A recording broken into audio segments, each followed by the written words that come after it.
بسم اللہ الرحمن الرحیم۔ معزز خاتم حضرات، السلام علیکم ورحمۃ اللہ وبرکاتہ۔ نظر کیا ہے اور اس کی تفصیلات کیا ہیں، اس کی شرعی حیثیت کیا ہے، یہ ہے ہمارا آج کا حدیث کا سبق۔ آج ہم صرف باب پر بات کریں گے اور آپ کے علم میں بات ہونی چاہیے کہ باب ہے نظروں کا۔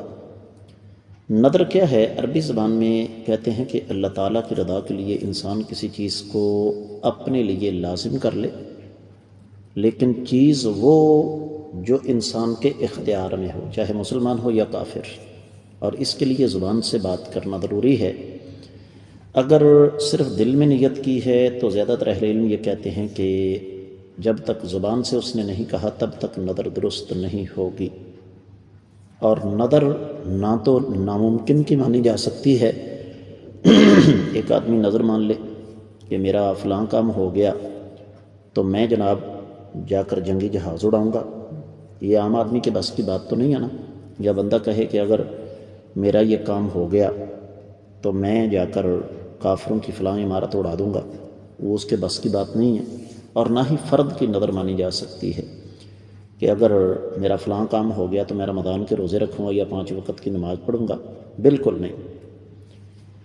اب اس حوالے سے نظر کا جو لفظی معنی اہل علم نے کیا ہے، وہ کسی چیز کو نفلی طور پر اپنے اوپر واجب کر لینا ہے۔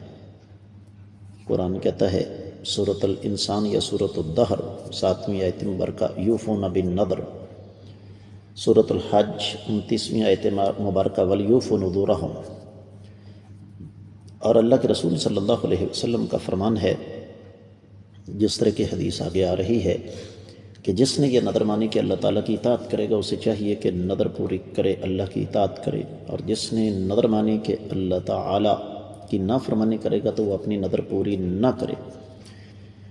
اور پھر اللہ رب العزت نے قرآن مجید میں ہی سورہ آل عمران میں سیدہ مریم کے بارے میں ارشاد، بلکہ سورہ مریم نہیں ہے، یہ دوسرا مقام ہے، کہ اللہ تعالیٰ فرماتے ہیں سیدہ مریم کے بارے میں کہ فقولی انی نذرت للرحمن صوما فلن اکلم اليوم انسیا، یہ سورہ مریم ہے، کہ جب تم سے کوئی انسان مخاطب ہونے کی کوشش کرے تو کہہ دو کہ میں نے اللہ کی رضا کے لیے روزے کی نظر مانی ہوئی ہے اور آج میں کسی بھی انسان کے ساتھ ہرگز کلام نہیں کروں گی۔